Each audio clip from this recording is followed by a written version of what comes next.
Welcome back.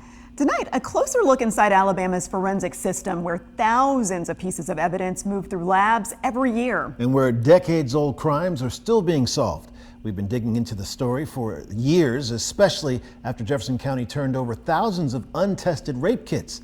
Those at the lab have been busy, not only going through the backlog of kits, but also new evidence coming in daily. In fact, as WVTM 13's Michael Higdon reports, the agency is now leading the nation in positive DNA matches and bringing closure for families not only in Alabama, but across the nation. Inside Alabama's forensic labs, evidence from across the state flows in daily. DNA, weapons, toxicology reports.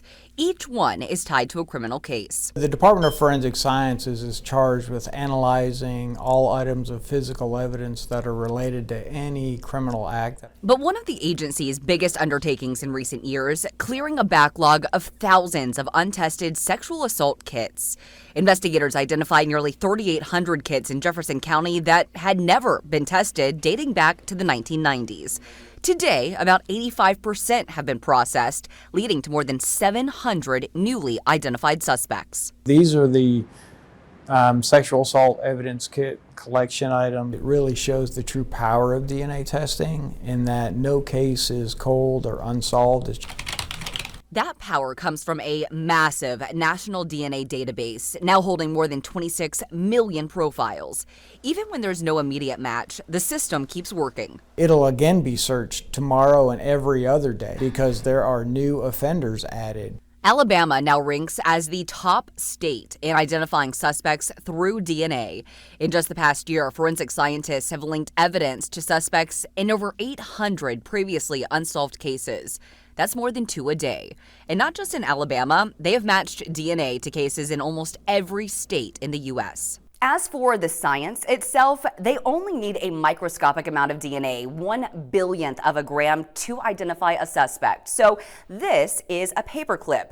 It weighs exactly 1 gram, and if you were to cut that into a billion pieces, that's all the DNA they need.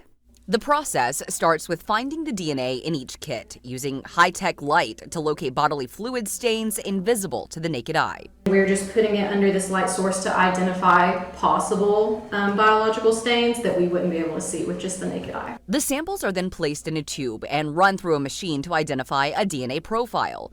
These results are entered into the national database, looking for a match. 300,000, wow.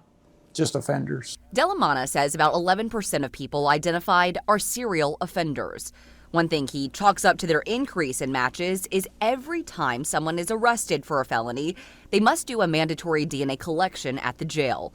We even had to do the cheek swab when we entered the testing facility. Allows us to get that DNA profile in the database and searched within 2 or 3 days of the booking process, and that allows us to then identify the perpetrator in a much more timely manner. Each year, the department processes roughly 3,000 cases. Delamana describes the system like an hourglass. Evidence pours in from more than 450 law enforcement agencies, and results flow out to courts across the state.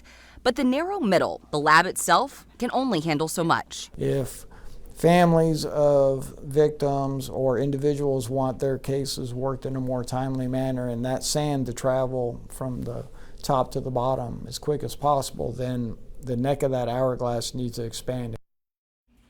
For victims and families still waiting for answers, that technology can mean the difference between a case going cold or finally being solved. The Department of Forensic Sciences says continued legislative support will be critical to keep up with the demand and to ensure no cases get left behind. In studio tonight, I'm Michael Higdon.